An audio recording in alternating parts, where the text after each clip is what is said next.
Bien, vamos a comenzar la sesión de hoy, en la que vamos a terminar. Bueno, en realidad ya hemos terminado el capítulo 6 inédito, porque lo que queda son unas páginas sueltas que, como dice el propio texto, no pertenecen al capítulo. Algunos de los párrafos más interesantes están incorporados en el tomo primero del Capital, lo cual nos dice que este es un texto muy vinculado a la elaboración del primer tomo, como decía Ericó en el prólogo. Y otros que no están incorporados, también pues algunos párrafos, algunas páginas sueltas tienen cierto interés, sobre todo si lo analizamos desde la situación que tenemos hoy en el mercado de trabajo, porque nos sirve para ver la capacidad que tenía Marx para identificar algunas cuestiones. Pero antes de iniciar, quisiera hacer como la mayor parte de los vídeos de YouTube, una introducción publicitaria. A ver, compartir, ¿qué es lo que quiero compartir? La pantalla. A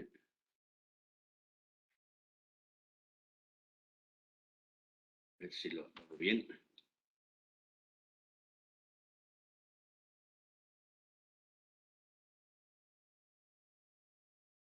Bien, como sabemos hay muchas páginas en Internet con textos marxistas de todo tipo, pero una que quiero recomendar para quien no la conozca, porque probablemente, como somos gentes ilustradas, la mayoría lo conoceréis, quizá alguien no, o alguien que pueda ver el vídeo, la página de El Sudamericano.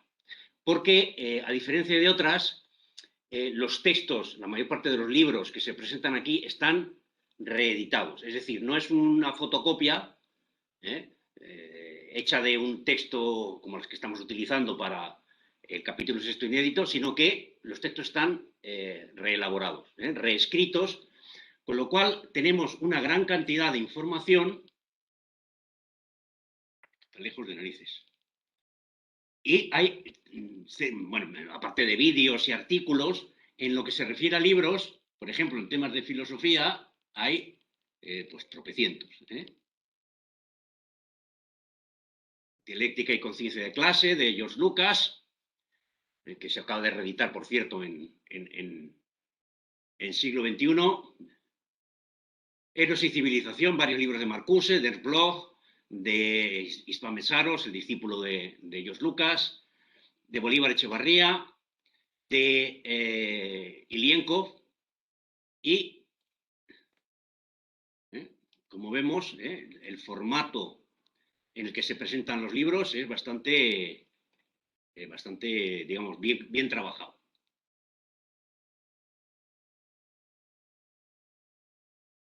Como podemos ver aquí, por ejemplo, cuando se publica este libro, el número del volumen de textos que hay, Mao Zedong, de José Aricó, El Ceremos, de Guevara, aquí es el de San Vicente, lo saltamos, de Riazanov, el texto muy interesante sobre Marx y Engels, un librito de unas 100 y pico páginas sobre una especie de biografía política y económica de Marx y Engels, textos de Aníbal Ponce, de Lucas. Bueno, aquí, cuando se publicó este, debía haber 22, pero ya hay más de 200 libros. En un formato, como digo, muy bien, muy legibles en tablets o en el ordenador, e incluso para imprimir, pues una mucha mejor calidad que una fotocopia de texto. Bien. La dirección, de nuevo, elsudamericano.wordpress.com. Terminamos la sesión publicitaria y vamos entonces con el texto. En estas escasas páginas, sin embargo, el número de temas que son tratados por Marx es francamente amplio.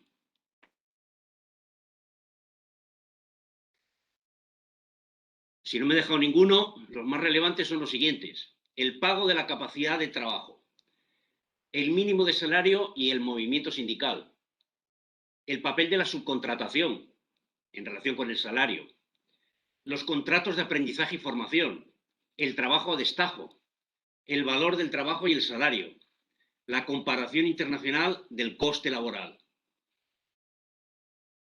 el trabajo a tiempo parcial, ¿eh? Y la permanencia de la agricultura familiar y sus efectos sobre la concentración del capital. El tema del ahorro subordinado a la acumulación, la internacionalización del capital y del trabajo, la propiedad privada, la diferencia entre propiedad privada capitalista y la conciencia pequeño burguesa, uno de las páginas, una página que me parece francamente interesante. El tema, otro que también está de moda hoy en día, de la deuda y la carga intergeneracional. ¿En qué medida es racional decir que si un Estado se endeuda, transfiere a las generaciones futuras el pago de la deuda? Algo que es bastante habitual escuchar en los discípulos del liberalismo. Y finalmente, bueno, un párrafo marginal, pero la violencia de los propietarios contra los huelguistas. Bien, vamos a ver rápidamente cuáles son los contenidos principales de estos textos, de estas páginas y de estos asuntos. El pago de la capacidad de trabajo. Se me ha borrado. Aquí está. Bien. He seleccionado este párrafo porque creo que es bastante relevante de estas páginas. En la página 139,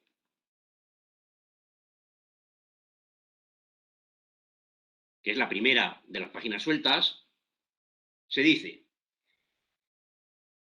tan pronto como comienza realmente su trabajo, este ha cesado de pertenecerle y por tanto ya no puede venderlo. ¿Quién? El trabajador asalariado. Y más adelante dice: el valor de cambio de esta mercancía, la mercancía capacidad de trabajo, existe antes de su venta, pero su valor de uso consiste tan solo en la manifestación posterior de esa fuerza. La enajenación de la fuerza y su manifestación real, esto es, su existencia como valor de uso, no coinciden, por tanto, en el tiempo. Cuando no coinciden en el tiempo la enajenación formal de la mercancía por medio de la venta y la cesión real de su valor de uso al comprador, el dinero del comprador opera al principio, como hemos visto, en calidad de medio de pago. Recordemos que dos de las funciones principales del dinero que más distingue y mucha gente no distingue es el dinero como medio de circulación de las mercancías, el dinero que pone a circular las mercancías, y el dinero como medio de pago, que es una función diferente. Y termina la página. La capacidad de trabajo se vende por día, por semana, etcétera, pero no se paga sino después de que se la ha consumido durante un día, una semana, etcétera.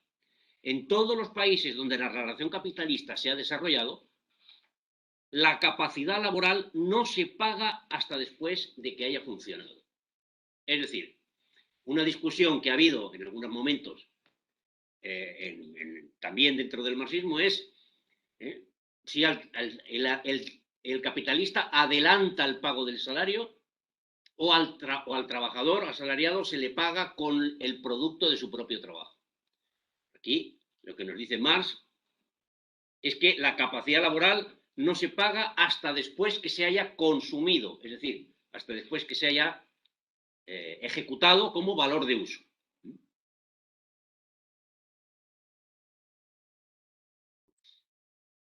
Y continúa. En todos los países, bueno, la capacidad laboral no se paga hasta después de que haya funcionado. Por consiguiente, en todas partes, el obrero adelanta al capitalista el uso de su mercancía. Le deja consumir por el comprador la acreditada antes de cobrar. Bueno, pero a ver, esto está mal. Por consiguiente, en todas partes, el obrero adelanta al capitalista el uso de la mercancía. La deja consumir por el comprador, la acredita antes de cobrar su valor de cambio. La acredita antes de comprar su principio de la página 140. En épocas de crisis, e incluso cuando se producen bancarrotas aisladas, se pone de manifiesto que ese constante crédito de los obreros a los capitalistas que surge de la naturaleza especial del valor de uso vendido, no es ninguna fantasía buena. Sin embargo, continúa, nada cambia en cuanto a la naturaleza del intercambio de mercancías, que el dinero funcione como medio de compra o como medio de pago. En la compra se establece contractualmente el precio de la capacidad laboral, aunque solo se realiza más tarde. Esta forma de pago tampoco modifica que esta determinación de precio se refiere al valor de la capacidad laboral y no al valor del producto ni al valor del trabajo. Vuelvo a insistir más, trabajo que en cuanto tal, en modo alguno es una mercancía. El trabajo no es la mercancía. Ya lo decía en el año 42, el trabajo, salario y capital. El trabajo es una mercancía cuando ese trabajo es esclavo. Porque el trabajo es inseparable de la persona del trabajador. Si la persona es la mercancía, entonces sí. Sí. Pero la relación capitalista no es la persona y por tanto su capacidad inherente, su trabajo, el que es mercancía, sino su capacidad de trabajar. Es lo que en otros momentos llaman la fuerza de trabajo, que solo se manifiesta con su uso.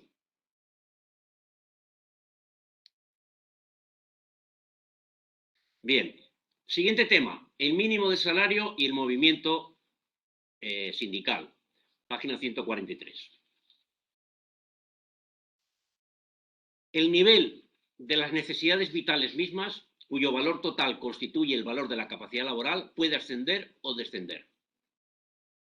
Un tema de discusión permanente, reiterado, es bueno, si los trabajadores asalariados hoy reciben unos salarios superiores a sus necesidades vitales.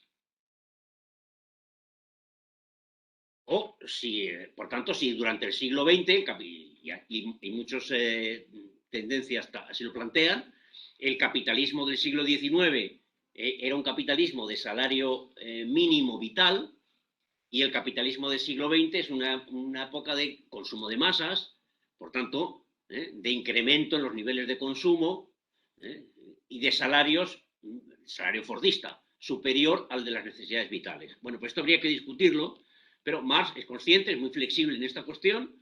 Dice, el nivel de las necesidades vitales mismas, cuyo valor total constituye el valor de la capacidad laboral, puede ascender o descender. Obviamente hay un nivel mínimo, lo dice en algún momento en el Capital, que es pues la supervivencia del trabajador. Si no tiene suficiente para comer, se muere de hambre y su capacidad de trabajo desaparece. Pero lo que se considere mínimo puede incluir pues, unos determinados años de escolarización. El mínimo del salario puede incluir pues, qué sé yo, el acceso a unos determinados electrodomésticos. Entre otras cosas porque hay que trabajar, porque el espacio del trabajo doméstico se reduce y hay que mecanizar el trabajo doméstico para que las mujeres se incorporen también al mercado de trabajo. Sigue siendo el salario mínimo. El mínimo vital. El mínimo vital. No es simplemente comer y tener un techo de paja para dormir. No es el mínimo físico. Es el mínimo social. ¿Y qué son los sindicatos?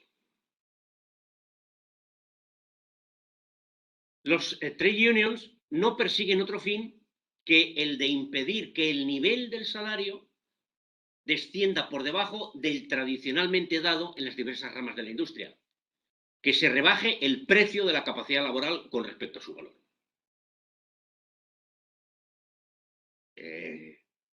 El sindicato es un agente de negociación de condiciones de trabajo y en particular del precio de la fuerza de trabajo.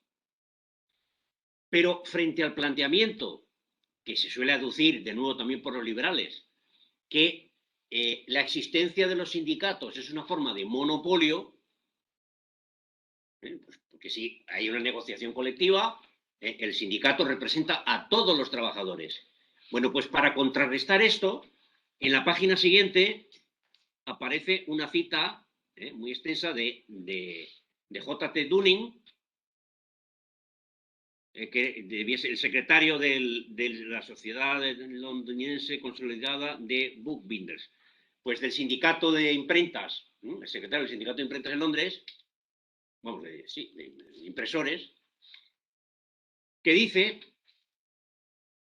cosas muy interesantes y que obviamente Marx, en la forma en que está expuesto el texto, la cita la hace avalando lo que dice Dunning.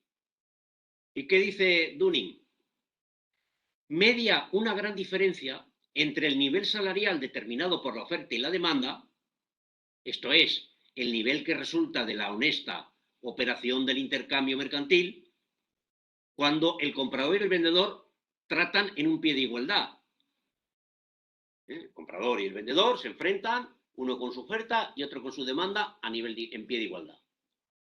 Pero, dice, eso es muy distinto a cuando el nivel salarial que el vendedor, el obrero, ha tenido que dejar caer cuando el capitalista negocia individualmente con cada hombre e impone una rebaja aprovechándose de la miseria fortuita de diversos obreros, que no depende de la relación general entre la oferta y la demanda.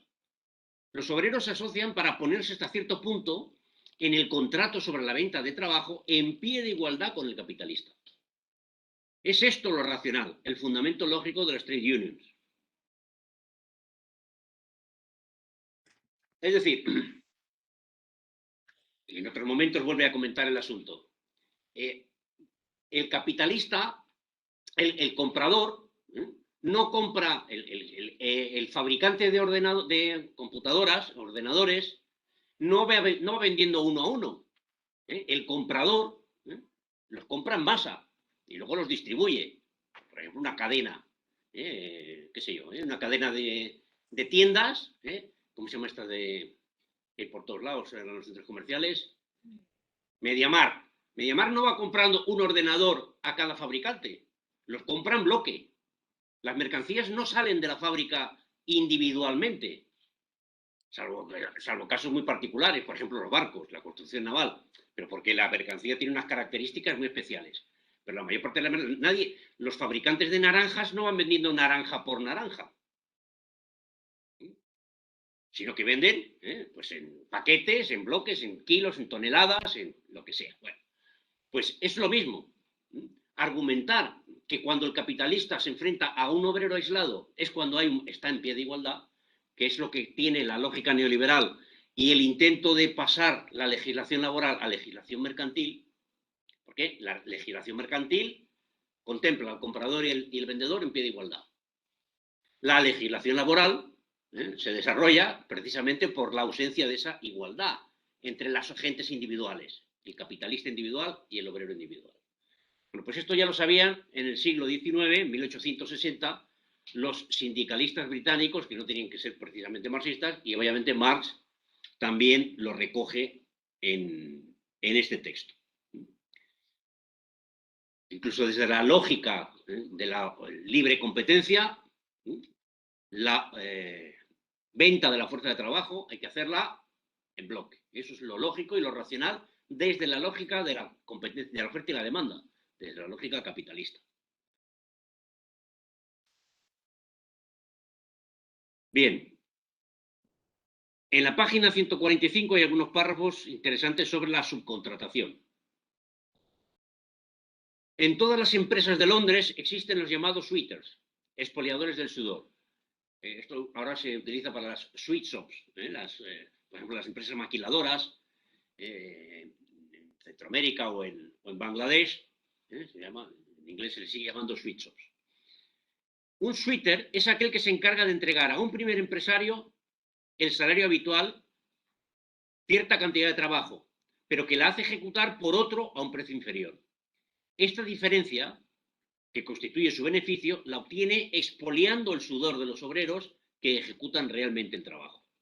Y no representa otra cosa que la diferencia entre el valor de la capacidad laboral pagada por el primer empresario y el precio por debajo del valor de la capacidad laboral pagada al sweater, que paga el sweater a los verdaderos obreros.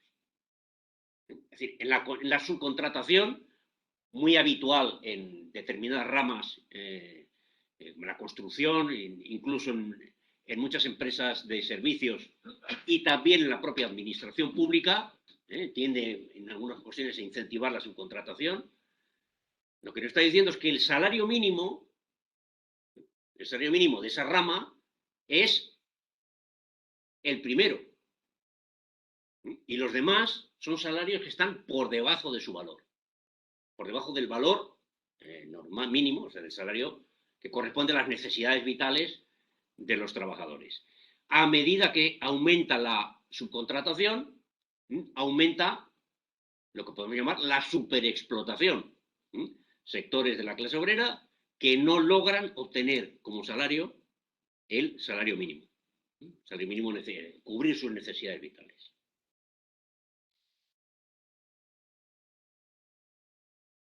Página siguiente, contratos de aprendizaje y formación. Otro tema que también está en candelero.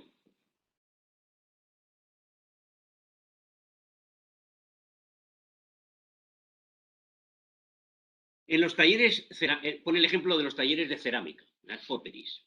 En los talleres ceramistas ingleses se utiliza la forma de pago a destajo para tomar jóvenes aprendices a partir de los 13 años, pagándoles menos por pieza, de tal suerte que precisamente en su periodo de desarrollo, aquellos se matan trabajando para mayor provecho de su patrón. Oficialmente se reconoce a este como uno de los motivos del decaecimiento de la población en las fábricas de cerámica.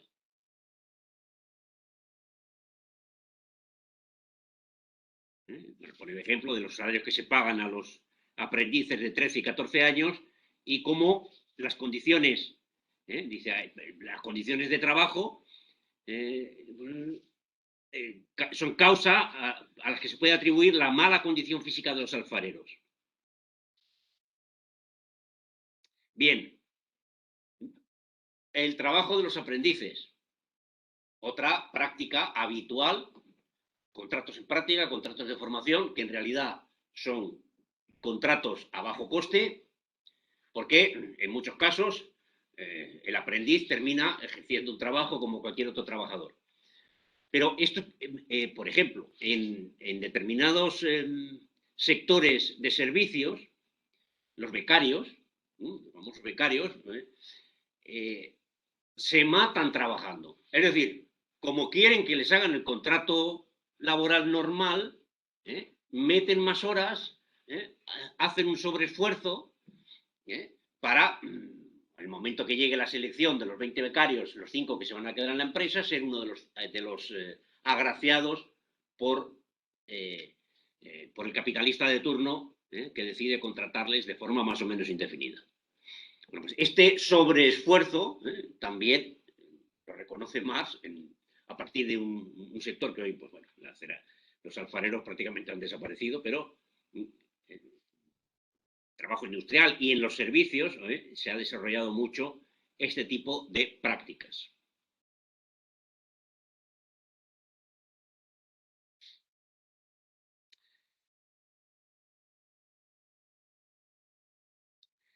Las páginas 148, 149 son interesantes también en la definición de lo que es el salario. Comienza así: el salario como precio total del trabajo medio cotidiano contradice el concepto de valor. Todo precio ha de ser reducible a un valor, ya que el precio en sí y para sí, expresión también hegeliana, lucasiana también, es tan solo la expresión monetaria del valor. Y la circunstancia de que precios reales estén por encima o por debajo del precio correspondiente a su valor, en nada afecta al hecho de que son expresiones cuantitativamente incongruentes del valor de la mercancía. Si el precio está por encima, se le asigna a la mercancía un valor superior al que tiene. Si el precio está por debajo, se le asigna a la mercancía un precio, un valor, se realiza un valor por debajo del que corresponde a su valor. en forma de dinero.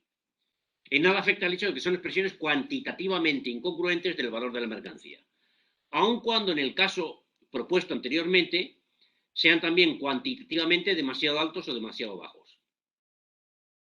Pero aquí, en el precio del trabajo, existiría una incongruencia cualitativa.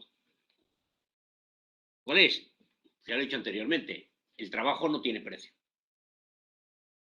No tiene, el trabajo no tiene precio, por tanto el trabajo no es valor. Es la ejecución del trabajo lo que permite la generación de valor.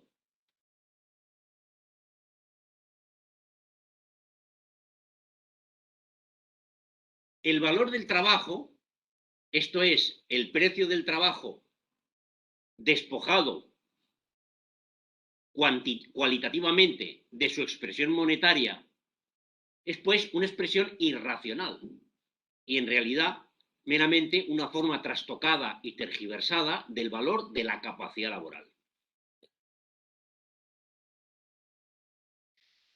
En un párrafo interesante a continuación. El precio que no pueda reducirse a valor, sea directamente o a través de una serie de términos intermedios, expresa cualquier intercambio meramente fortuito de no importa qué cosa por dinero. Es decir, en el intercambio mercantil no solamente se intercambian valores, no solo se paga un dinero, expresión del valor, a cambio de un valor concreto. ¿Por qué? Hay precios que ponen en circulación cosas que no tienen valor. Y de esta suerte, cosas que conforme a su naturaleza no son mercancías y que por tanto, en este sentido, son ajenas al comercio de los hombres, extra commercium hominum, se convierten en mercancías gracias a su intercambio por dinero. De ahí el nexo entre venalidad y corrupción, por un lado, y la relación monetaria por otra. Como el dinero es la forma modificada de la mercancía, es difícil ver de dónde procede ni en qué se transforma. La compra de conciencias, la compra de virginidades o la compra de papas.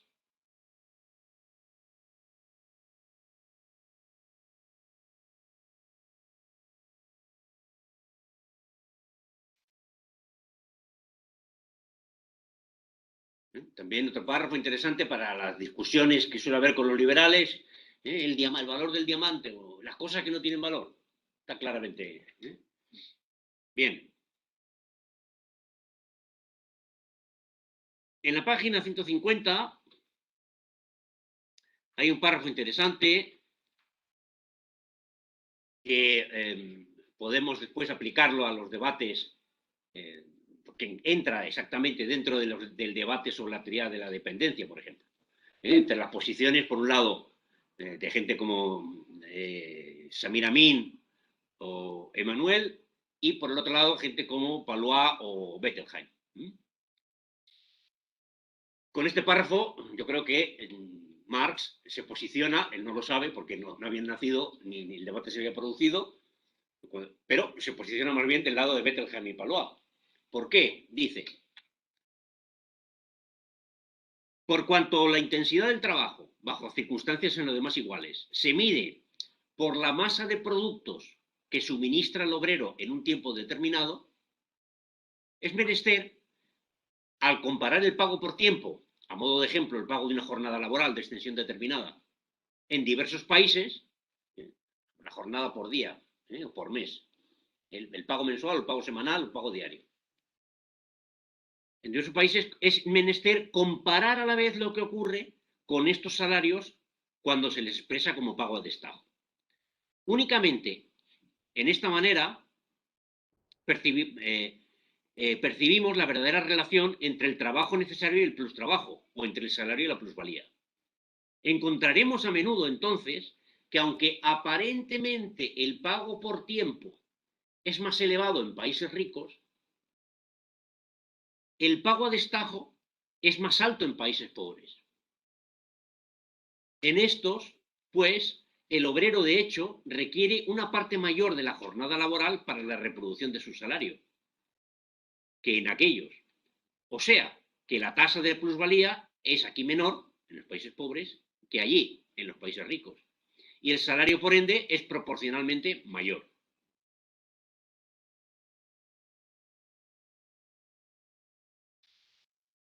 ¿Qué es lo que hace Marx en este párrafo? Compara el salario por hora. Dice, el salario por hora del país desarrollado puede ser mayor en unidades monetarias equivalentes que el salario por hora en el país subdesarrollado. Pero esta diferencia es menor que hay entre la producción por hora en el país desarrollado y la producción por hora en el país subdesarrollado. En consecuencia, la tasa de explotación, tasa de plusvalía, es mayor en el país desarrollado que en el país subdesarrollado. Este es el núcleo del debate entre Emmanuel y Bettelheim, sobre todo, que fue su director de tesis. Y aunque luego intervinieron después los otros. Y esto que Marx dice que suele ocurrir cuando se comparan salarios entre países ricos y países pobres, que la productividad por hora es relativamente mayor. La diferencia entre las productividades por hora es relativamente mayor que las diferencias salariales, pues es lo que Emmanuel niega. Cuenta que no es así. Pero bueno, el debate sigue abierto, porque como sabemos se ha vuelto a reabrir pues, con el libro de Smith sobre el imperialismo, vuelto a retomar de alguna forma las tesis de Emmanuel.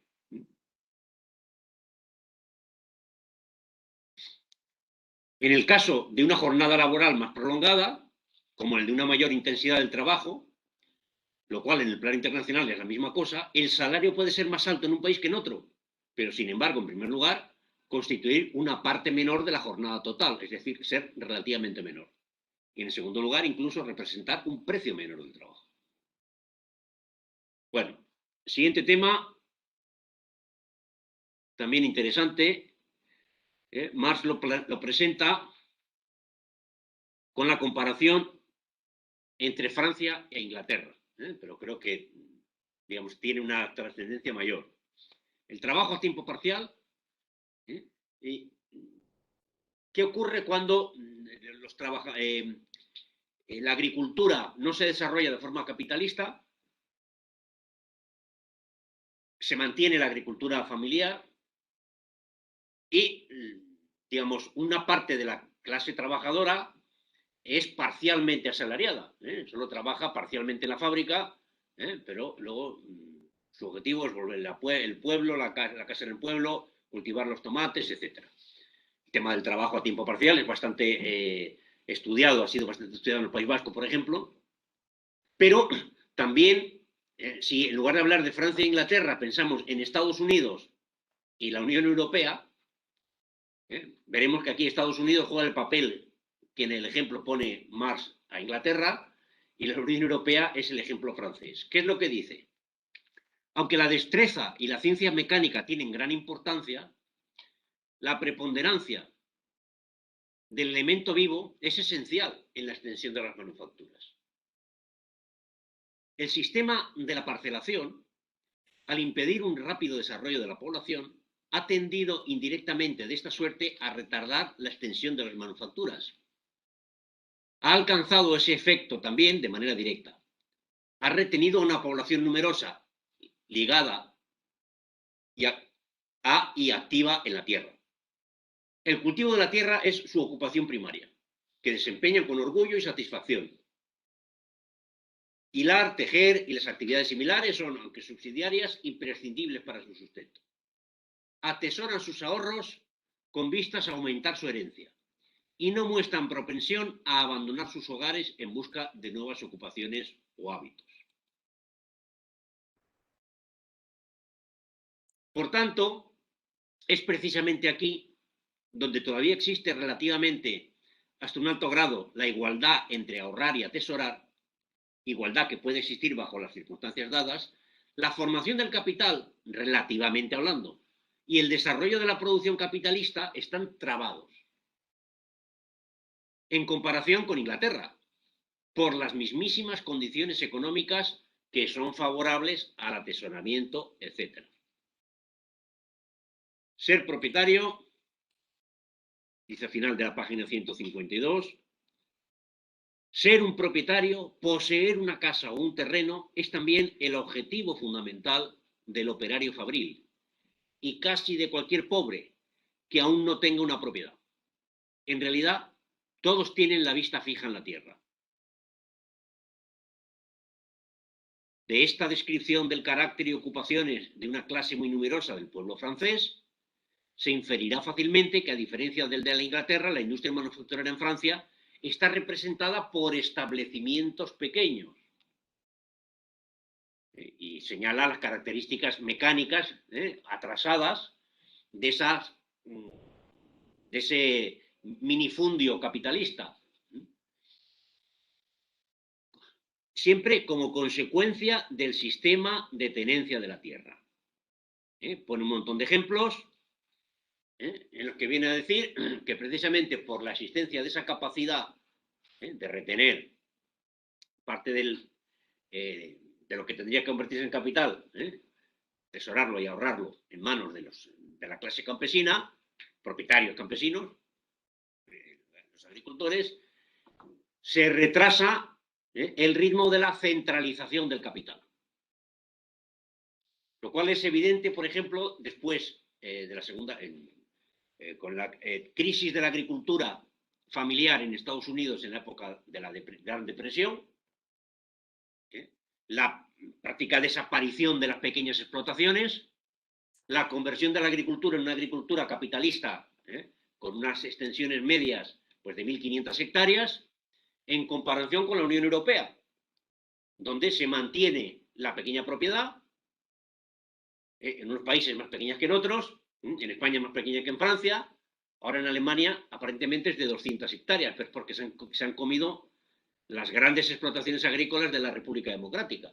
Pero la explotación media, quitando ese caso, es de 25 hectáreas. 1.500 hectáreas en Estados Unidos, 5.000 en Australia. Bueno, la persistencia, ¿cómo se traduce? ¿Cómo evoluciona el capitalismo europeo? Tiene un nivel de concentración elevado, pero allí donde hay más población rural, más población campesina, el nivel de presencia, por ejemplo, de las pymes es mucho mayor. Hay muchas más pymes en Francia que en Alemania y muchas más pymes, microempresas en España que en Francia. ¿Por qué? La población asentada en este tipo de relación es mayor aquí que en Francia y en Francia mayor que en Alemania. Y en conjunto, en la Unión Europea, el grado de centralización del capital es menor que en Estados Unidos. En los listados de las grandes empresas, bueno, ahora aparecen muchas empresas chinas, pero hasta hace 20 años eran todo empresas norteamericanas y algunas empresas del petróleo y del automóvil europeas. Pero el resto eran empresas norteamericanas. Bueno, esta idea de la vinculación de la agricultura con la industria y con el ritmo de la acumulación del capital y las trabas a la acumulación de capital relativas, lo dice repetidas veces, no es que impida el desarrollo de la acumulación capitalista, sino que lo ralentiza, le pone determinadas limitaciones espaciales o sectoriales. Es también, digamos, creo, una página relativamente interesante, en mi opinión.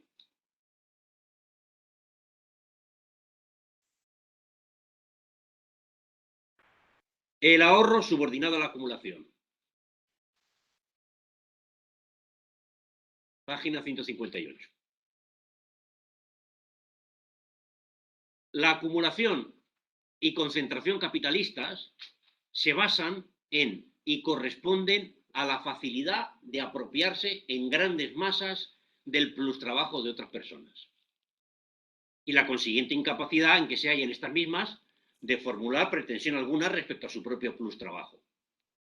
Por ello, es el engaño, superchería o impostura más risible el de explicar y dar razón de esta acumulación capitalista confundiéndola con, y en la medida en que la fraseología cuela, convirtiéndola en un proceso que es su opuesto.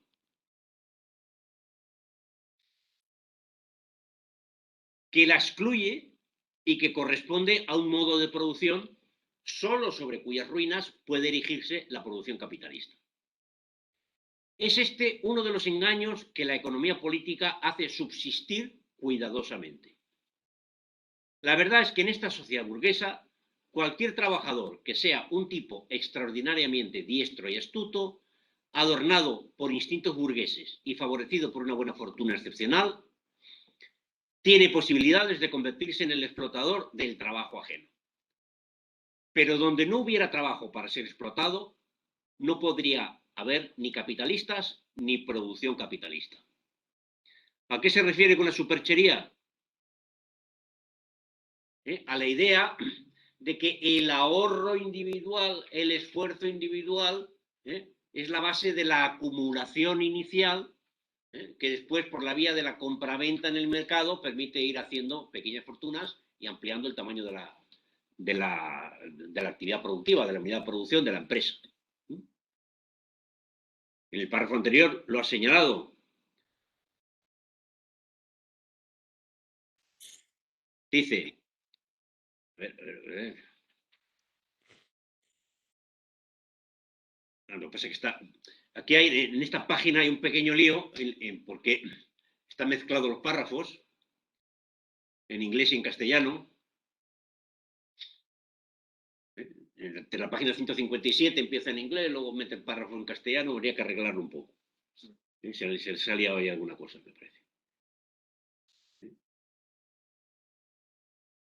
La escala en que el plustrabajo de los productores puede ahorrarse y atesorarse y acumularse e integrarse en grandes masas, esto es concentrarse en que se le puede usar como capital, corresponde exactamente al grado en que el plustrabajo de aquellos es atesorado, etc., por sus patrones en lugar de por ellos mismos.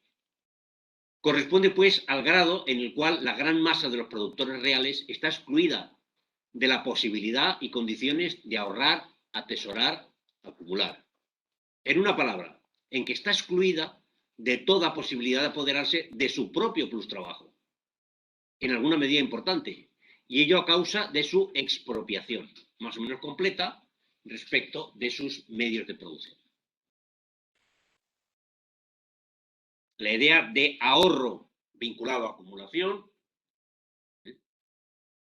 solo tiene sentido, solo se transforma el ahorro en acumulación si se apropia del plustrabajo de otros. Solo mediante la explotación, no mediante el esfuerzo individual de ahorro familiar o lo que sea.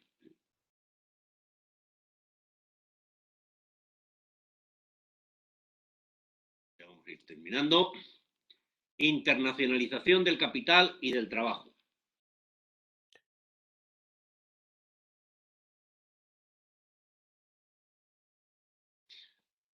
Bueno, aquí hay unos párrafos que merecería reflexionar un poco sobre ellos.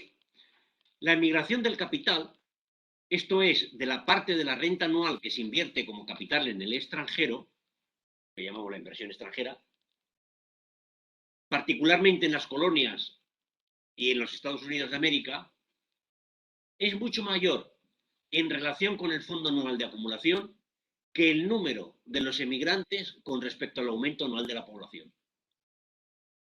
Además, una parte de los emigrantes solo viaja detrás del capital.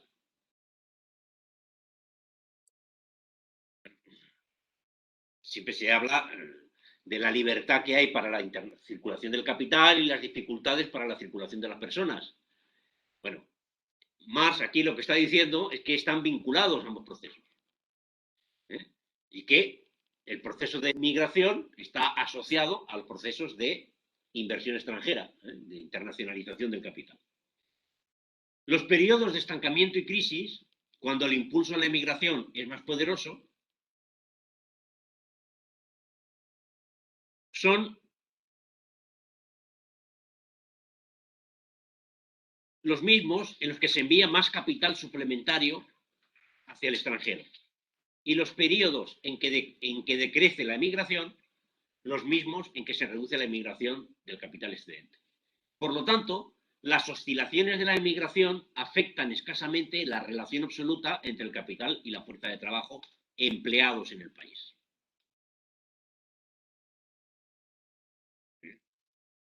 Dice a continuación, si la emigración en Inglaterra alcanzara proporciones serias con respecto al crecimiento anual de la población, ello significaría que se había arruinado la posición de ese país en el mercado mundial. Ahí hay un indicador. El porcentaje de la población que emigra respecto a la tasa de reposición de población es un síntoma de decaimiento económico, de decadencia económica.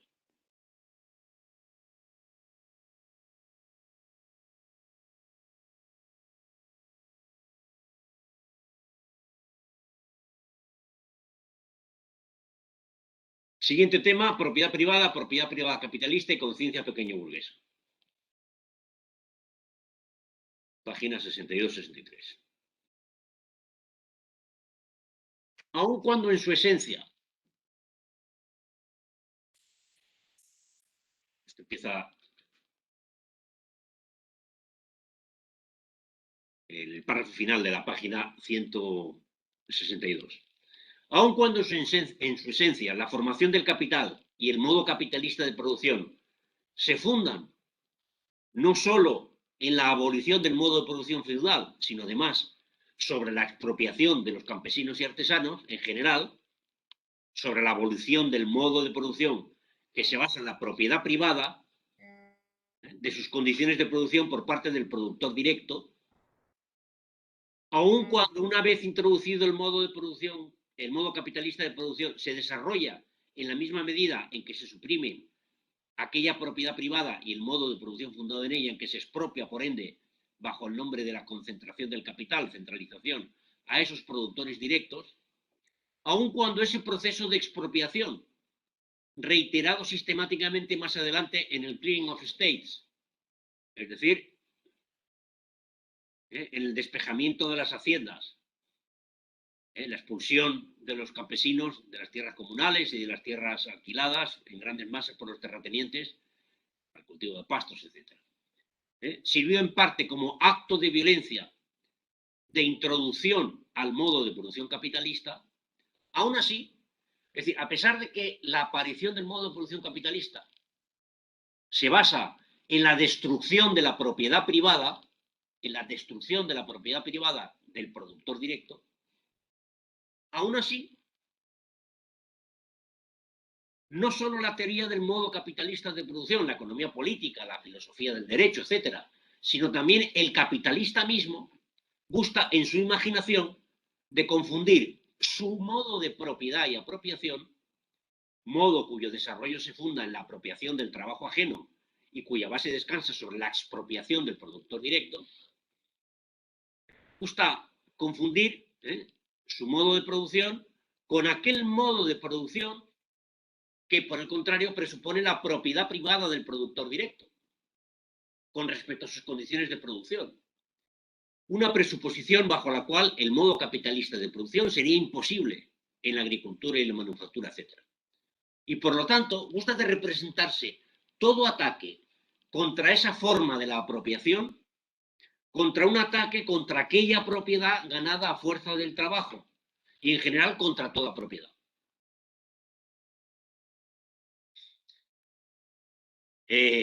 Bueno, en la lucha ideológica, es decir, en la lucha por la interpretación de cómo es la realidad, esto es exactamente lo que hace. ¿Qué es el socialismo? La expropiación. Oiga, si la expropiación es la propiedad capitalista, si en la sociedad capitalista es imposible ser propietario de los medios de producción, salvo una escala microscópica. Porque si crece la escala, automáticamente hay que expropiar a los trabajadores de su plusvalía, etc. La peculiaridad de la forma capitalista de propiedad privada se presenta y se confunde con la propiedad privada en general. Cuando esa forma peculiar de propiedad privada, que es la propiedad privada capitalista, se ha construido sobre la destrucción de la forma de propiedad privada del productor directo propia del modo de producción feudal.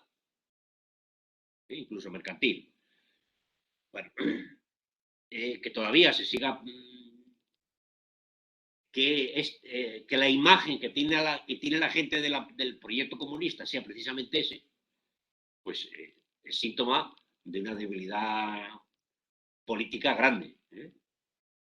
Porque, como dice Marx, naturalmente son cada vez mayores las dificultades, no es cierto, aquí se equivoca, porque en la práctica el discurso sigue funcionando.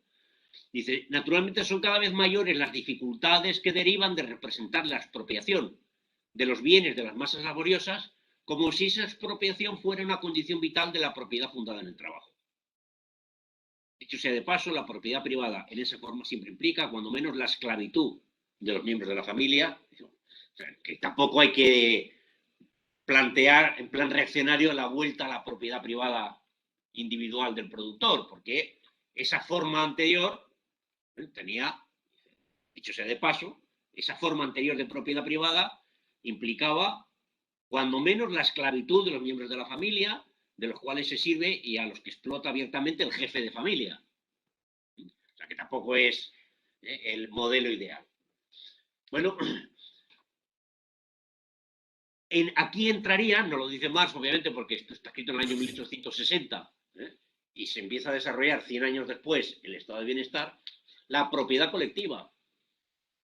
Las políticas, las luchas de defensa del común, de los bienes comunes, bueno, pues se introduce en esa dificultad, en la medida en que se desarrolla esa lucha, pues hace que se manifieste realmente esa dificultad que señala aquí Marx de representar la expropiación de los bienes de las masas laboriosas como si esa expropiación fuera una condición vital de la propiedad fundada en el trabajo. El mito del capitalismo. Económicamente están contra la propiedad privada basada en el trabajo. Ideológica y jurídicamente, habla aquí de los pequeños burgueses, la representación jurídica.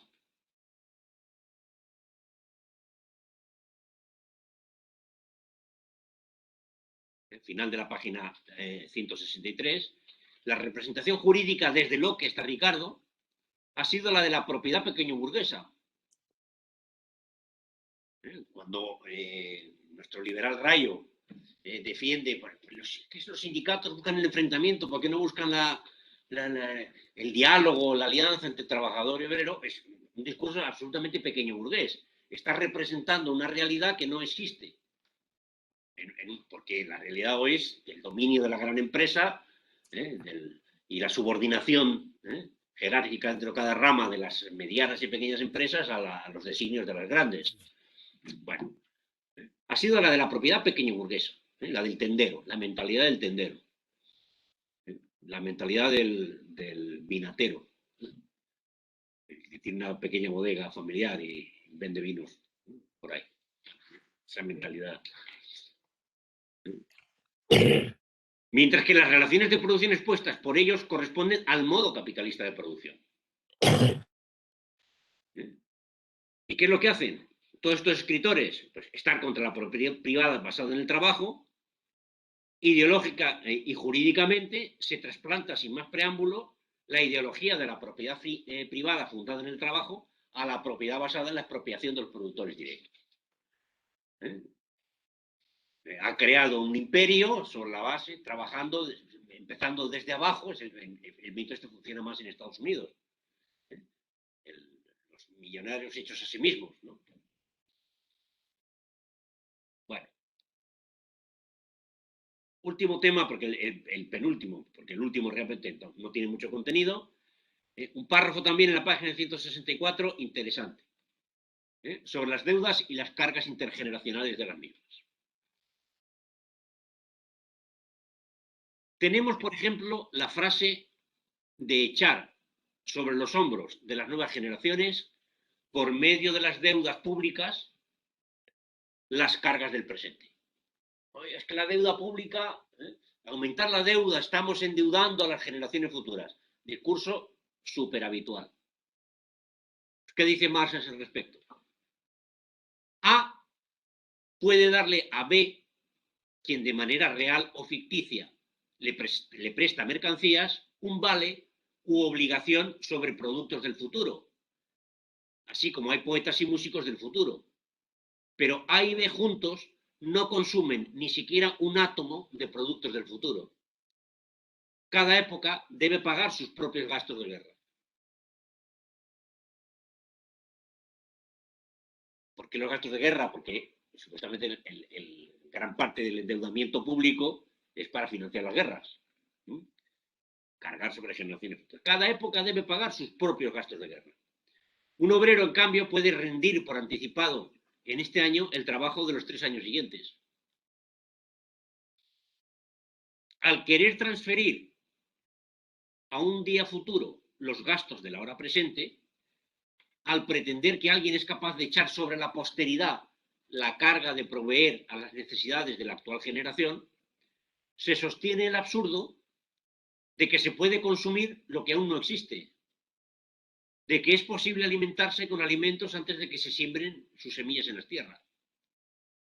Toda la sabiduría de nuestros estadistas tendrá como único resultado transferir en gran escala la propiedad de una clase de personas a otra, creando un fondo enorme para especulaciones y malversaciones.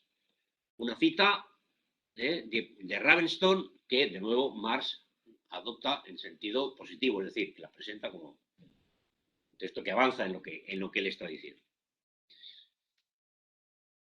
No se puede consumir en el presente el futuro, y cada generación consume lo que produce. Por lo tanto, aquí lo que está señalando Marx es la diferencia que hay entre la lógica financiera del crédito a plazo y la devolución de los créditos y la realidad material de la producción. Tras del dinero, el dinero al final sirve para poner en circulación y para pagar mercancías, pero mercancías de hoy, producidas hoy, no producidas en el futuro. Es decir, nadie está consumiendo hoy lo que van a consumir, lo que van a producir las generaciones futuras. Bueno, y finalmente hay un párrafo que yo no le he sacado mucho contenido, está bien como caso histórico, pero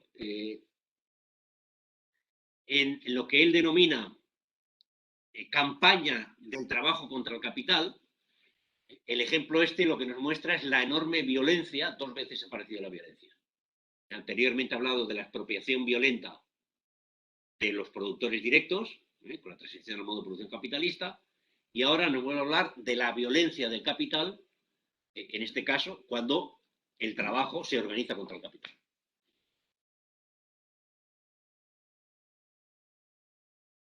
Y este es el contenido, y con esto terminamos la presentación de todo el libro, ya no lo hemos leído. Ya somos supermarsólogos.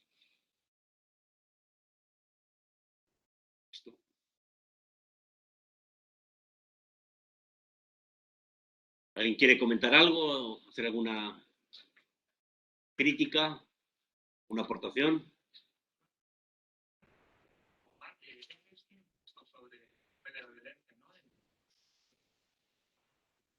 De la violencia en la historia.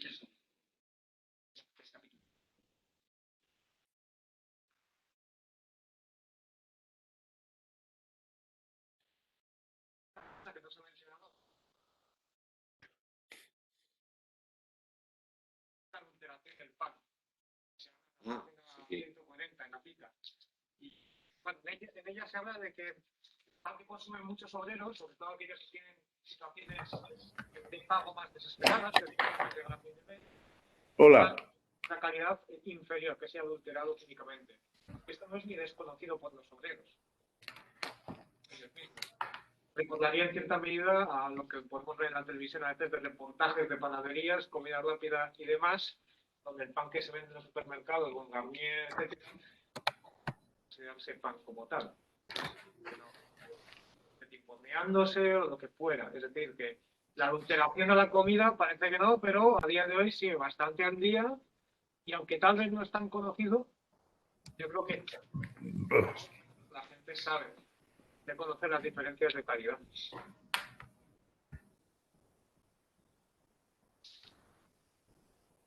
y cómo de nuevo la clase obrera aparece fraccionada, porque aquí se habla de que precisamente esta gente se aprovecha de los obreros que se encuentran en mayor urgencia, muchas veces no aprovechándose de las últimas semanas del mes, pero también podríamos verlo pues incluso pensando en conjuntos de barrios, ¿no? Pues barrios de la ciudad que tienen un tipo de población con unos salarios medios, etcétera, que pues se ven pues más atacados por este tipo de comercios o incluso pues casas de apuestas y demás.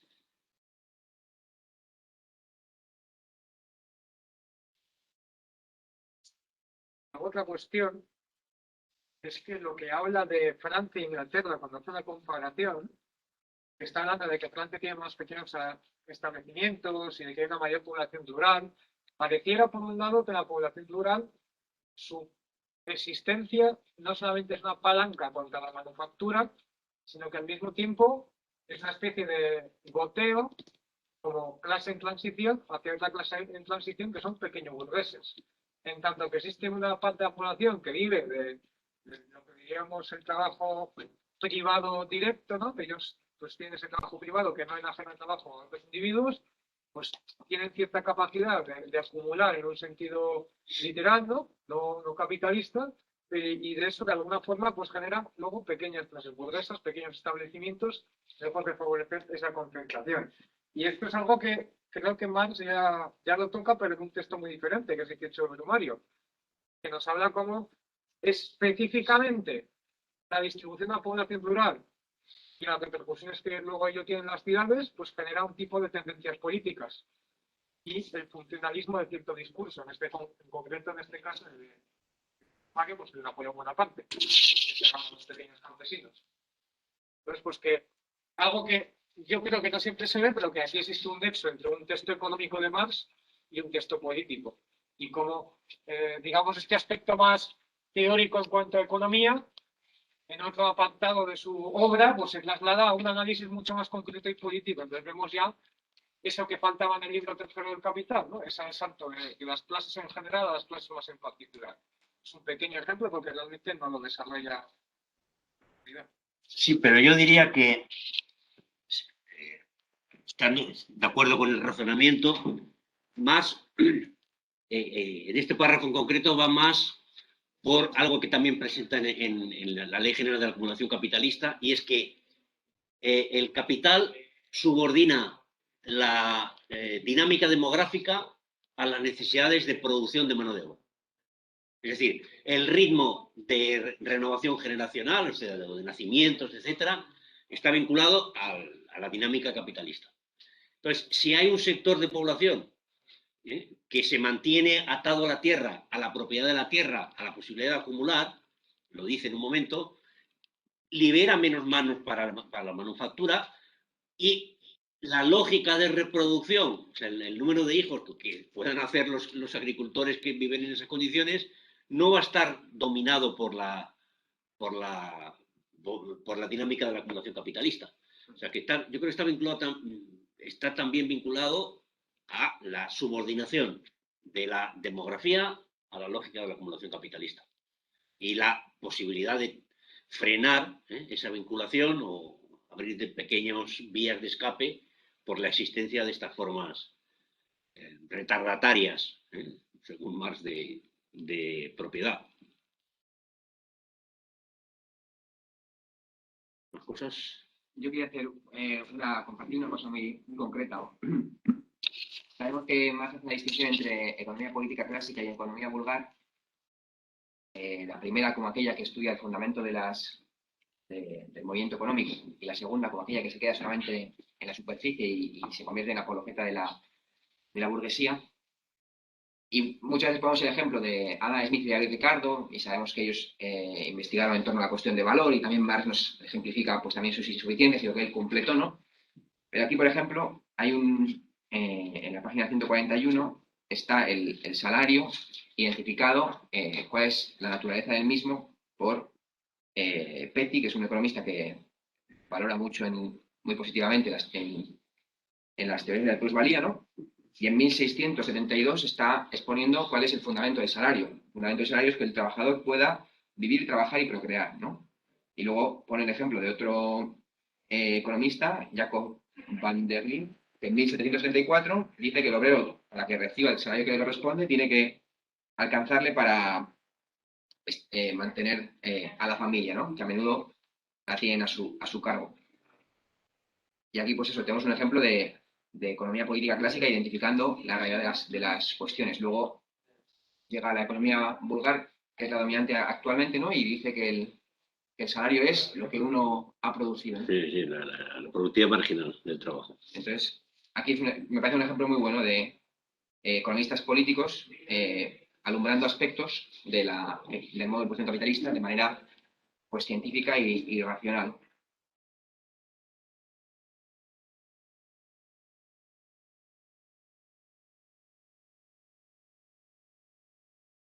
Sí, es curioso, desde Keynes hasta hoy, la única forma de interpretar el salario que tiene la economía vulgar, que predomina desde finales del siglo XIX, es aquella de la que Marx se burlaba, que es la de Stuart, que decía, no se puede reducir la jornada de 12 horas a 10 horas, porque claro, el trabajador necesita 2 horas para producir lo que consume, su salario. Entonces, si le quitamos las últimas 2 horas, no, perdón, él necesita 10 horas para producir su salario y 2 horas para producir beneficio. Si quitamos las 2 horas en que produce beneficio, solo va a reproducir su salario. ¿Quién lo va a contratar? O sea, esa teoría, pues, que la destroza claramente y además burlándose, como ridícula, pues es la base de la teoría del salario de la economía neoclásica, no hay otra. La productividad marginal. El salario de equilibrios que corresponde a la productividad de la última hora de trabajo ejecutada.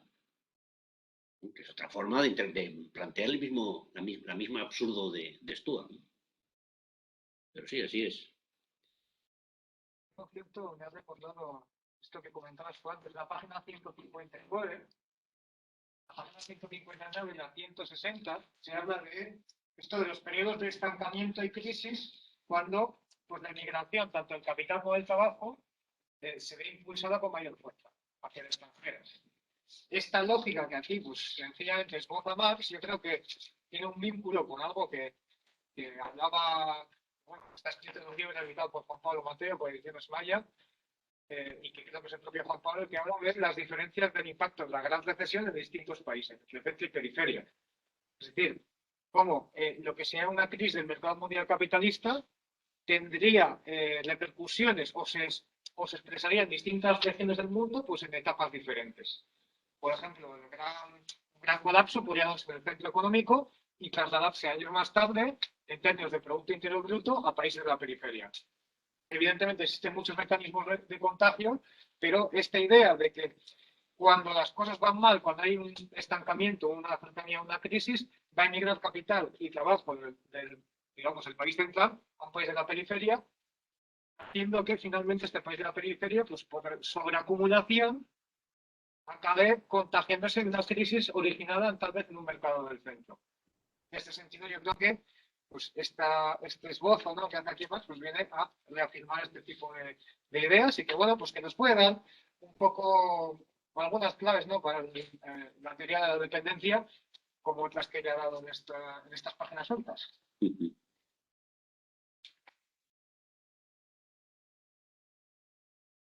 ¿Los temas?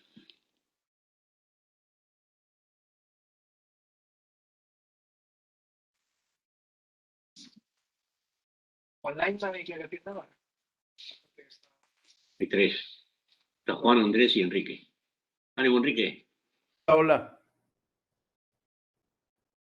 Y hay un párrafo que has comentado, Joaquín, que me parecería oportuno que explorásemos paso por paso, es el de la 149, el precio que no pueda reducirse a valor.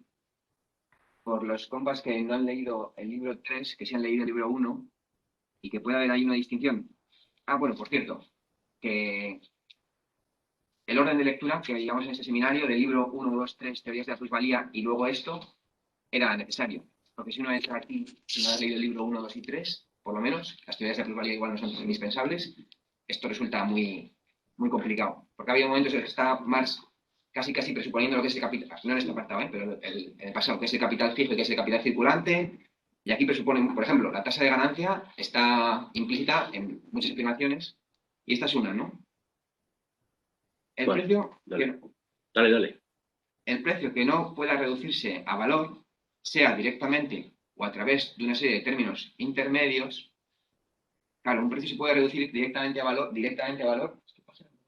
la página 149. Si uno es un productor directo, esa mercancía condensa su trabajo individual, se puede vender a su valor directamente, ¿no? Lo que ocurre con el modo de producción capitalista y que está explicado en el libro 3 es que el capital recibe ganancias iguales. Entonces, dos capitales de 100, por ejemplo, que uno tenga invertido el 80% en salarios y el otro solamente el 20% en salarios, ambos dos van a obtener la misma ganancia. Y ambos dos no están produciendo la misma cantidad de plusvalor. Entonces, en ese caso, precio y valor no coinciden. Imaginemos que ambos, que la fuerza de trabajo está explotada al 100%, entonces la producción total sería 80 y 80. ¿Cómo era? 100 en total, 20 de constante, 80 de variable, y el otro al revés, 80 de constante, 20 de variable. En este caso, la producción total sería de 100 de capital constante en el conjunto, 100 de capital variable en el conjunto y 100 de plusvalor en el conjunto, ¿no? Se arrojarían una producción total de 300, ¿no? Ambas empresas, esto está explicado en el libro 3, ambas empresas van a vender sus mercancías a 150. Porque los capitales iguales reciben ganancias iguales, porque si no, los capitales que están recibiendo una ganancia menor se van a las ramas donde hay una mayor, ¿no? Entonces se equilibra, se genera una tasa general de ganancia, eso es la tasa general de ganancia. Entonces aquí en este caso, una mercancía que tendría un valor de 20 más 80 más 80, se va a vender igual que una mercancía que tiene un valor de 80 más 20 más 20. O sea, una que vale 120 se va a vender igual que una que vale 180, ambas se van a vender a 150. Aquí está viendo, el precio está pudiendo reducir el valor a través de una serie de términos intermedios. Esos términos intermedios, por ejemplo, David Ricardo no los supo analizar, y es una de las contribuciones que hace Marx en el libro 3. Entonces, bueno, porque claro, lees de pasada directamente o términos intermedios y no queda claro a qué se refiere esa cosa, sin más esa aclaración. Hay otra cosa que no hemos señalado y que de nuevo incide en la teoría de la dependencia y la teoría internacional del trabajo, y es que en la página 159, cuando estamos en el salario nacional más elevado, dice no solo más elevado en cuanto al valor de uso, sino al de cambio y por tanto también de expresión monetaria. Cuando expresión monetaria pues nos dice que es oro y plata. A mí este apartado me resulta interesante porque parece que se ubica en el sentido también de tomar la expresión del dinero mundial, oro-plata, como forma de medida del valor contenido en los trabajos nacionales diferentes, ¿no? Pues en todo el trabajo internacional, la expresión de ese valor sería su valor en oro. Esto es lo que nos diría aquí Marx, de acuerdo con lo que dice. Y no de acuerdo con el valor de uso teórico o hipotetizado que podemos darle a su salario. Es decir, pues con su salario compra tanto pan, compra tanto jabón, compra un alquiler, compra gasolina para su moto, etc. La cuestión es que parece ser que algunos teóricos marxistas pretenden calcular las diferencias entre salarios nacionales, las diferencias reales, supuestamente, como composiciones del coste de la vida en esos países. Es decir, ¿cómo calculamos el contenido real del valor del salario de un obrero de Brasil? ¿En base a lo que vale su trabajo en dólares?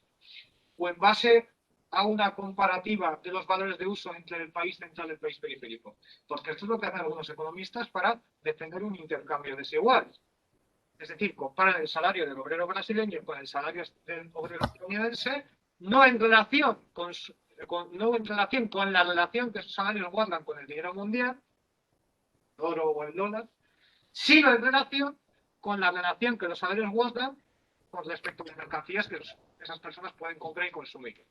De tal forma que si el pan está más caro en Estados Unidos, por ejemplo, o el agua, o lo que fuere, se considera que lo que se está haciendo es devaluar el salario de los obreros brasileños, porque a ellos les cuesta menos el pan, menos el agua, es decir, los consumen valores de uso idénticos, pero con precios diferentes. Como en los países periféricos estos valores de uso tienen precios menores, los salarios son menores, y esto realmente es síntoma, síntoma y una forma de ocultación de una explotación de los países ricos por los países pobres, donde parte del trabajo creado en los países periféricos se llevaría al centro. Claro, el argumento contrario sería decir que no, que debemos medir los salarios por su expresión monetaria, en dinero mundial, y no por expresiones en mercancías, porque precisamente esas mercancías no son equivalentes. Entonces ya aquí parece no que Marx ya se expresa directamente que hay que medirlo en dinero mundial, y es lo que hace el ejemplo, y además nos dice eso, de que no solamente es más elevado en cuanto a valor de uso, es decir, no solamente en un país rico, en teoría, yo puedo comprar valores de uso en mayor cantidad, sino que además es mayor en cuanto al valor de cambio. Mi argumento aquí es que lo fundamental en este tipo de comparaciones no es una, digamos, cesta de valores de uso escogida arbitrariamente, sino su expresión monetaria de valor. Y que, por lo tanto, estas comparaciones del salario en lo que se ha venido a llamar paridad de poder adquisitivo, y suponiendo que un poder de compra en términos de valores de uso cualitativos y no cuantitativos idéntico, pues nos daría unas diferencias salariales y de PIB, etcétera, pues muy diferentes. De hecho, como no recuerdo ahora qué economista marxista, creo que era John Weeks, precisamente aquellos que pretenden argumentar que la brecha entre el centro y la periferia se ha reducido, emplean esta medida del poder de compra, o sea, la paridad del poder de compra, el Producto Interior Bruto de paridad de compra. Utilizan esta medida en tanto que les sirve para decir que se ha reducido la brecha entre países ricos y pobres, porque claro, como equiparan el alquiler de la vivienda de, por ejemplo, Nueva York con el de Lagos, como si fuesen idénticos, pues pareciera que se reduce el valor de lo producido en los países centrales y incrementado el valor de lo producido en los países periféricos. ¿Cuál es el problema de estos cálculos hipotéticos, de estas conversiones de las unidades nominales a unidades hipotéticas? Es que al final lo que le importa al mercado es el valor de cambio. Y el valor de cambio en el mercado mundial se expresa en dinero mundial. O por lo menos en valores activos que sean de carácter mundial. Y en ese sentido, todas estas elucubraciones que en cierta medida dan cabida a ciertas teorías de la dependencia, pues a mí me parece que no se sostienen dentro de lo que nos cuenta aquí Marx. Muy bien. Imagino tú, Joaquín, que conoces a alguno de estos autores. Sí, sí. Bueno, De un italiano, Andrea Ricci, ya no tienes. pues ha escrito varios artículos con esas posiciones. Pero John Wick sí, está en Bilbao también. Antes de morirse, claro. He muerto, no recuerdo que nos haya visitado. A mí, otro detalle destacable del texto es, sobre todo hacia el final, en la página 158 y 162, Marx habla de un modo de producción que no es estrictamente el feudal, que es el del productor directo, ¿no? El que tiene que ser aniquilado para que se desarrolle la propiedad privada capitalista, ¿no? En oposición a esa propiedad privada, la cual el modo de producción capitalista tiene que abolir de un modo u otro para que esas personas entren al mercado laboral del TTT. Que corresponde con la idea de producción mercantil simple, que hay un buen debate sobre eso, sobre si Engels llegó a hablar de la producción mercantil simple, como oposición a la producción mercantil capitalista, la producción mercantil de los artesanos, si eso puede llegar a ser, o llegaba o no llegaba a ser un modo de producción, si Marx solamente llegó a hablar de circulación mercantil simple y no de producción mercantil simple, ¿no? La circulación mercantil simple ya sabemos lo que es la mera compraventa de mercancías para el consumo. O sea, cuando se intercambia mercancía por dinero y se destina al consumo, no es mercancía, o sea, no es dinero por mercancía para producción capitalista, sino para mero consumo, ¿no? Y aquí sí habla más de una vez de un modo de producción que es el del productor directo, el productor de mercancías, que además, en concreto, lo distingue, aunque surge en el seno de la producción feudal, ¿no? Pero lo distingue cuando en la frase dice, aun cuando en su esencia la formación del capital y el modo capitalista de producción se fundan no solo sobre la abolición del modo de producción feudal, sino además sobre la expropiación de los campesinos y artesanos, en general, del modo de producción que se basa en la propiedad privada de sus condiciones de producción por parte del productor directo.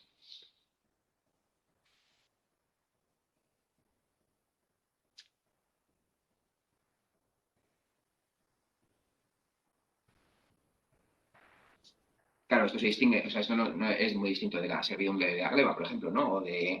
O también de un régimen corporativo gremial en el cual pues, un maestro se adueñe de riqueza de los oficiales, ¿no? Por ejemplo. En relación con eso, porque como personalmente lo he leído hace poco, vamos, ayer, Boris Hessen, en su artículo sobre las raíces sociales y económicas de los principios de Newton, que es un texto muy importante de la aplicación del método dialéctico marxista al análisis pues en este caso, de los principios de Newton. ¿Por qué surgen cuando surgen? Podrían haber surgido en otro momento. Dice en un momento, ese trozo de la historia mundial que conocemos como la época medieval y la época moderna, de la historia moderna, ha estado caracterizado todo ello, en primer lugar y fundamentalmente, por el reinado de la propiedad privada. Dice, Marx lo distingue en tres fases. Marx considera este periodo de la historia humana como la historia del desarrollo de formas de propiedad privada y distingue tres periodos subsidiarios dentro de esta era más larga. El primero es el del feudalismo. El segundo periodo empieza con la desintegración del sistema feudal y es caracterizado por la emergencia y el desarrollo del capital mercantil y de la manufactura. Y el tercer periodo es la historia del desarrollo de la propiedad privada. En la historia del desarrollo de la propiedad privada es el del capitalismo industrial, que da lugar al nacimiento de la gran industria, el amarrar las fuerzas de la naturaleza a los objetivos de la industria, la mecanización y la más detallada división del trabajo. ¿No? O sea que, bueno, pues, interesante, ¿no? La propiedad privada no es específico, y el párrafo que hemos leído de las hojas sueltas lo señala también. La propiedad privada no es específico del modo de producción capitalista. Lo que es específico es la forma que adopta la propiedad privada, pero la propiedad privada tampoco es propia de toda la historia de la humanidad. Es un periodo histórico muy específico, de la Edad Media al capitalismo, desde el feudalismo al capitalismo. Bueno, habría que, cuando se analiza Engels, ¿no?, en el origen de la familia y se habla del surgimiento del patriarcado, ¿no? Ahí, bueno, esto habría que analizarlo con más detalle, ¿no? Pero una de las cosas de las que habla es que el hombre es propietario de una serie de medios de trabajo y la mujer es propietaria de otros, ¿no? Entonces ahí, a la hora de la herencia y de dónde va cada uno cuando se mueve con su cambio de familia, a cada uno le van escritas unas... Entonces habría que también explorar incluso en el seno de la comunidad que ciertos artículos quedan como, bueno, pues como propiedad de un sujeto particular. Y luego... En todo caso, una conclusión es que el tema de la propiedad privada es uno de los elementos clave a desarrollar. De hecho, ¿qué nuevas formas está adoptando la propiedad privada? ¿Cómo está evolucionando dentro de la historia del capitalismo? Que yo sepa, no se ha hecho desde el marxismo esa reflexión. Pero de hecho, que el derecho romano siga siendo un elemento a estudiar demuestra que hay fundamentos compartidos en cuanto a la propiedad en Roma y por minúsculos que sean, ¿no? Y luego el otro punto también que a mí me parece muy destacable, hay algunos llevamos últimamente leyendo a Marx en contacto con Federici en los últimos tiempos. Me parece muy importante porque lo hace aquí también en el Capital, que es hablar de dejar para otro momento la teoría del salario, ¿no? Y uno que está leyendo, entendiendo el modelo de producción capitalista, pues, piensa, bueno, pero bueno, ¿cómo vamos a dejar de hablar de la teoría del salario si parece que es tan esencial como el capital, ¿no? Y sin embargo, en el apego al objeto de estudio, Marx dice, podemos, como el capital toma lo que toma como dado, en la práctica, en la teoría también se puede tomar como dado. Luego podemos entrar a esa esfera particular, pero esa esfera particular no nos va a explicar cómo se valoriza el capital. Es parcialmente externa. Por eso puede permitirse dejar la teoría del salario para otro momento. Pues claro, Federici le reclama, oye, ¿por qué en el capital no nos explicas detalladamente qué es lo que hacen las mujeres en... No, pero es que no es lo que hace la mujer en el hogar, es que toda la teoría del salario queda fuera. Y solo dice, en el capital dice, bueno, me voy a remitir solamente a salario por tiempo y salario a destajo, porque esto es como el núcleo de la cuestión. Pero al parecer él tenía mucho más que decir sobre cómo se mueve y fluctúan los salarios y todo eso, y queda fuera de explicación, ¿no?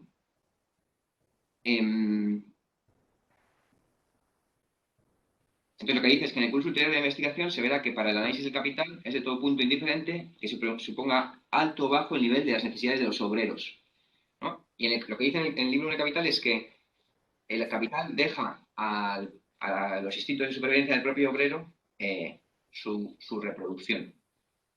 Para entender el capital, eso puede quedar de momento en suspenso, aunque por supuesto, si uno quiere entender todas las confundas burguesas y todas las reacciones, pues, tendrá que analizar eso, igual que otras muchas cosas que no se analizan en el capital, ¿no? En el capital tampoco se analiza ni el Estado burgués, ni otras... No se analiza más que el capital, prácticamente. Emiliano. Y luego el otro punto, muy interesante, es la cuestión, la pega que plantea Marx sobre esas formas de trabajo en el que sí existe propiedad privada del productor directo, pero nos comenta que nada idílica, ¿no? Que supone la esclavitud de los miembros de la familia, de los cuales se sirve y a los que explota abiertamente el jefe de familia, ¿no? O sea, lo que es una forma de patriarcado estrictamente en sentido marxista, no en sentido feminista radical, sino en sentido marxista, vinculado al mundo mercantil, el cual es descompuesto por el desarrollo del propio modo de producción capitalista, ¿no? Es el modo de producción capitalista el que arranca a la mujer del hogar y de la esclavitud doméstica y de la esclavitud del marido, la conduce a la esclavitud del capital, y por el camino la relación entre hombre y mujer, el trabajador, se ve también completamente modificada. En cambio, Federici, en su libro de El Calimán y la bruja, ella plantea un contexto idílico del empoderamiento femenino en la Edad Media. Entonces, aquí hay un puntito, solo un puntito, muy distinto. Convendría también pues, ver toda la valoración histórica que hace ella, en contraste con Marx, porque su planteamiento es inverso. Su planteamiento es un proceso degenerativo. Es el capital el que genera una especie de matrimonio con el patriarcado y ahí se ve sometida a la mujer. Y nosotros lo que vemos aquí es un proceso inverso, es un proceso en el cual, a través del trabajo asalariado, la mujer obrera es más igual al hombre obrero, y esto nos permite a nosotros explicar todo el desarrollo de los derechos y el desarrollo de la mujer en los últimos 200 años, en la ciencia, en todo, ¿no? Incluso en la propiedad, en el ámbito de la propiedad privada. En cambio, con la teoría de Federici no podríamos explicar cómo se produce este despliegue en el mundo económico, social, político e ideológico de la mujer, cuando lo que se está dando es cada vez un matrimonio más perfecto, supuestamente entre capitalismo y patriarcado, ¿no? Entonces, bueno, diferencia de principio que yo no sé en qué momento a alguien se le ocurrió que Federici era marxista o era una referencia marxista o algo por el estilo. No sé en qué momento esa confusión se pudo persistir más de la lectura de 15 páginas de Federici. Y en contraste con 15 de Marx. Lo que pasa es que me imagino que quien no ha leído 15 de Federici no ha leído 15 de Marx. Y viceversa.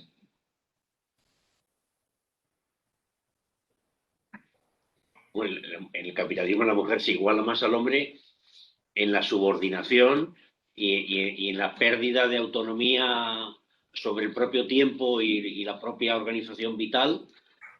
O sea, se iguala en la degradación bajo el capital, bajo la lógica del capital. Además, claro, si tú pasas a estar degradado en el ámbito doméstico familiar con un espacio de relaciones todavía mucho más, en ese sentido, es en el que Lenin dice, no, incluso la explotación capitalista para este sujeto es progresiva, porque de su posición previa a la actual ha habido un desarrollo de las relaciones en las que está inmiscuida y una elevación respecto al padre, marido, hermano, que antes gestionaban su vida, ¿no? El antiguo patriarca y explotador de la familia ahora tiene que hacer tiempo que él enajenaba a su familia a la clase capitalista en general. Yo creo que esa es la igualación de la mujer y el hombre por abajo.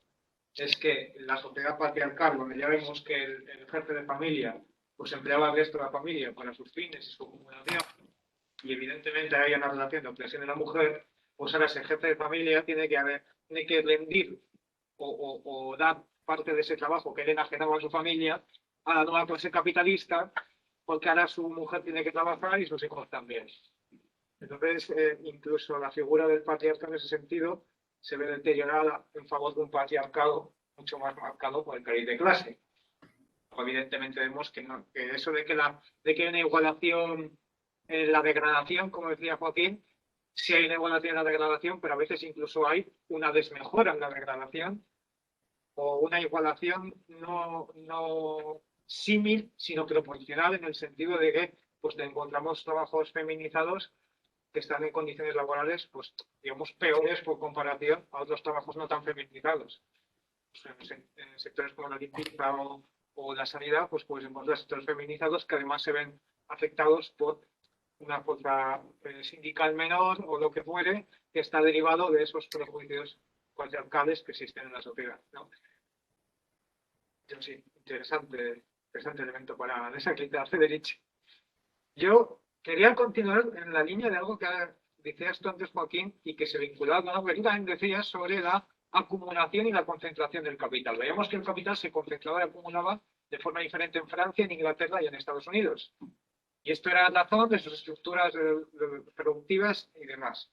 Y ello tenía al mismo tiempo una repercusión en la composición ideológica de la sociedad.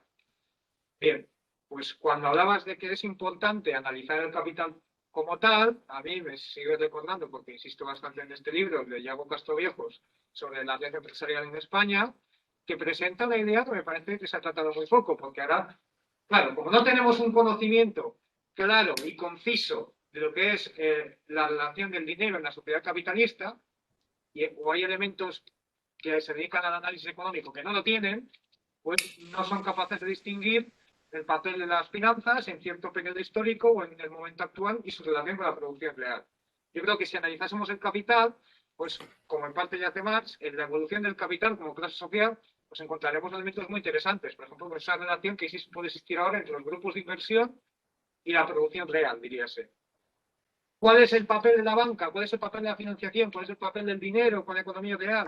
¿Cómo afectan ciertos cambios tecnológicos a potenciar un modelo de consumo, un modelo de distribución? Es decir, cómo todas estas realidades materiales y sociales van influyendo en, digamos, variedades de capital o de dominación de la clase capitalista. Pues estos análisis pues, están muy perdidos, pero todavía queda algo por ahí. Pero claro, ¿cómo vamos a poder abordarlo si primero no nos aclaramos la cuestión del dinero? Y en la relación, evidentemente, que se construye entre lo que nos está aquí mostrando Marx, relaciones materiales de distribución de población, de distribución de ingresos, de lo que fuere, y cómo eso se representa o se reproduce, mejor dicho, en el ámbito jurídico, ideológico, etc.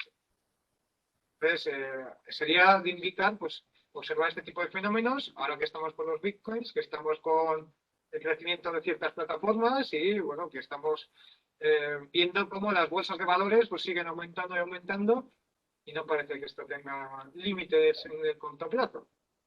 Luego, evidentemente, el capitalismo tiene límites reales que cualquier ficción acabará rompiendo con ellos. Bueno, yo no sé si hemos agotado ya el tema. Bueno, Digo, porque son menos 20. Está Enrique desde hace un rato con el manual del comentario. ¿Así? ¿Seguro? No, eso. Hola. Enrique, adelante. Se has apagado tú. No puedes encenderlo. ¿Me escuchan? No, el micro. Hola. Enrique, Santa ¿estás María hablando? habla. No te oímos. No me escuchan. Ahora tienes el micrófono apagado, Enrique. Ya lo prendí, pero no me escuchan, ¿verdad? Correcto, verde. Enrique, Soy Andrés. no te oímos. Yo sí lo escucho. Tienes el micro activado, pero no te escuchamos. Híjole. Está puesto el altavoz, ¿no? Sí, antes hablaba. No, Yo sí no lo sé qué no sé qué esté No, yo hubiera dicho algo sucediendo, por el chat. No sé pero si si no me, Juan o sí. Andrés escuchan a Enrique, pero nosotros aquí no escuchamos a Enrique. si no me escuchan, Sino que escriban por dejémoslo el chat. así. Ellos no deberían estar oyendo. ¿Qué hago? De hablar. El párrafo primero de la página 148 se queda claro. Andrés, ¿me escuchas? Sí, yo sí le escucho. La idea es muy breve, a ver si es posible No te queda claro. transmitirlo al ponente, que me dé su opinión Es uno de los párrafos así como de complicadillos. lo que dice Marx respecto a los Complicadillos es la forma de sindicatos exposición. y si solo se refiere a Inglaterra, porque hubo una fuerte discusión en Rusia sobre su papel revolucionario. A ver si es posible, si no, ni hablar. Gracias. O sea, Vale. el precio, por sus determinaciones internas, si el precio atiende a determinaciones exclusivamente internas de la mercancía, eso es en sí para sí, sin nada externo, solamente puede ser la expresión monetaria del valor, ¿no? O sea, esa mercancía tiene un valor y se expresa ese valor se expresa en un precio. Pero que claro, porque la virginidad no tiene valor y puede tener precio, o el papa también, ¿no? Pero solo atendiendo a la naturaleza de esa mercancía, el precio no es más que la expresión del valor. Pero esta definición no nos vale si nos salimos de cosas que no tienen valor. Pero bueno, en cosas que tienen valor, el precio es solamente su expresión. Claro, cuando dice Marx que el salario como precio total del trabajo medio cotidiano contradice el concepto de valor, es que ya está en esta frase está ya teniendo en cuenta la categoría de plusvalor. O sea, lo que está diciendo es que lo que se le paga al obrero no es lo que trabaja, sino que se le paga la fuerza de trabajo.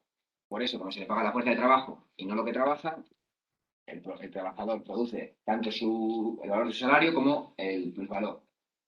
Si no se hiciese esta distinción, si se le pagase al obrero todo lo que produce, no se podría explicar el plusvalor. Y entonces la categoría de salario entraría en contradicción con el concepto de valor y la explicación del modo de producción capitalista. Entonces, todo precio debe ser reducible a su valor, bla, bla, bla. Y dice más, claro, que puede ocurrir que el precio no coincida con el valor y que haya una incongruencia cuantitativa, ¿no? Porque esté por encima o por debajo. Y que esa incluso puede ser muy alta, puede ser muy grande esa incongruencia cuantitativa.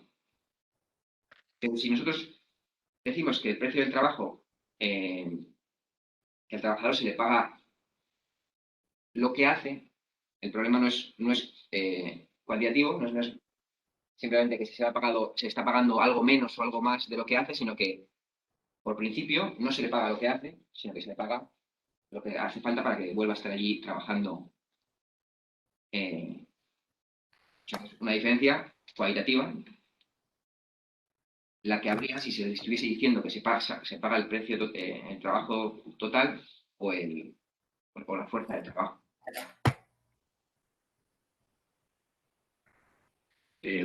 Andrés, ¿tiene levantado la mano? Sí.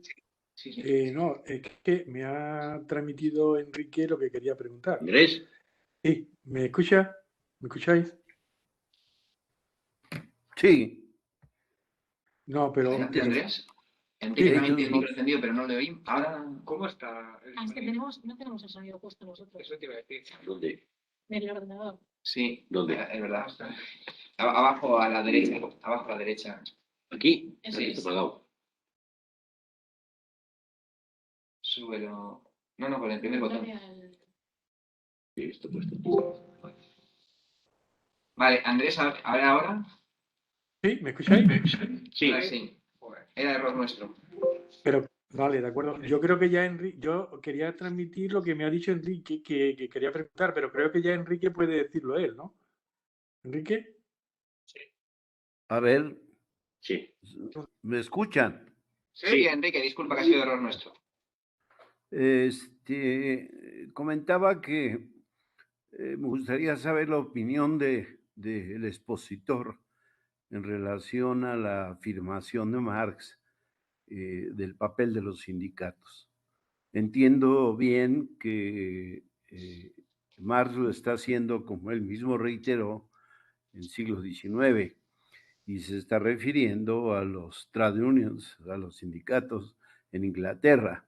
Sin embargo, ¿qué opinión le despierta o qué dice al respecto de ese papel de los sindicatos? Sobre todo porque en la Revolución Rusa hubo una fuerte polémica sobre el papel de los mismos. Y en México, bueno, pues la historia del corporativismo en México es impresionante. Entonces, esa era mi, más que pregunta, solicitar un comentario a ese respecto. Bueno, mucho comentario no podemos hacer porque primero tenemos que ir terminando la sesión y nos sacaría del asunto. Pero decir, en todo caso, que esto Marx lo señala en 1860. En 1860 el único sindicalismo que se conoce desarrollado es el sindicalismo de las trade union, que tienen ese componente de gestión de la contratación colectiva de la fuerza de trabajo. Cuando aparece un sindicalismo más político, no es del agrado de Marx, todo hay que decirlo, porque viene de la mano del movimiento sindical anarquista. Por lo tanto, la interpretación que hace Lenin del papel del movimiento sindical y que en general suele hacer el movimiento comunista, salvo un comunismo más anarquizante, el comunismo consejista, etcétera, es que el sindicalismo es una organización de masas que desarrolla un nivel de conciencia, pues eso, gremial, limitado.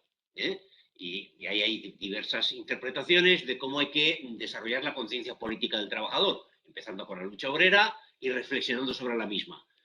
Y ahí viene toda la discusión sobre la relación entre el partido y el sindicato y demás. En la Revolución Rusa ciertamente se plantea el problema con un grupo que son admitidos en el partido bolchevique, luego expulsados, luego vuelto a admitir, que planteaba una propuesta más política del movimiento sindical, que el movimiento sindical fuera, digamos, el defensor del papel que estaba también perdiendo los soviets a partir de 1920-21. Pero eso ya nos lleva a una discusión histórica que yo creo que nos llevaría muy, muy lejos. El sindicalismo tradicional es el sindicalismo gremial, ese es el sindicalismo que conoce Marx. El sindicalismo político surge como sindicalismo anarquista y en general el sindicalismo socialista está más cerca del laborismo, en general, que del sindicalismo político de tipo anarquista, CNT, FAIS y demás. Y en general la interpretación de las corrientes principales del movimiento socialista y comunista es que el sindicato es la organización de masas de los trabajadores, independientemente de que el partido al que se vinculen sea reformista o sea revolucionario. El sindicato no es el revolucionario, sino el partido. Con lo cual no creo que haya mucha discrepancia en el marxismo posterior de lo que aquí dice Marx, que es la función del sindicato. En Reforma y Revolución, Rosa Luxemburgo lo repite, prácticamente, vamos, lo repite. Por eso. La función esencial del sindicalismo es vender la fuerza de trabajo a su valor.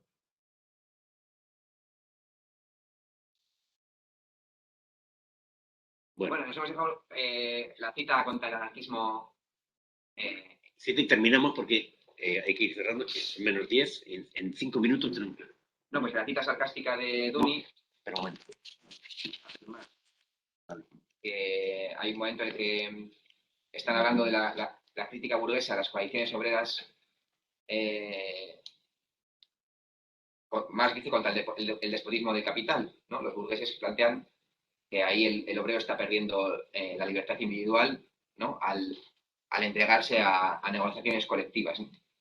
Y lo que dice Marx es que en la guerra cada cual desea que el ejército enemigo no se someta al despotismo de la disciplina. Y esto es una cosa que al movimiento obrero se le ha... es un contraargumento pequeño burgués muy típico contra el movimiento obrero.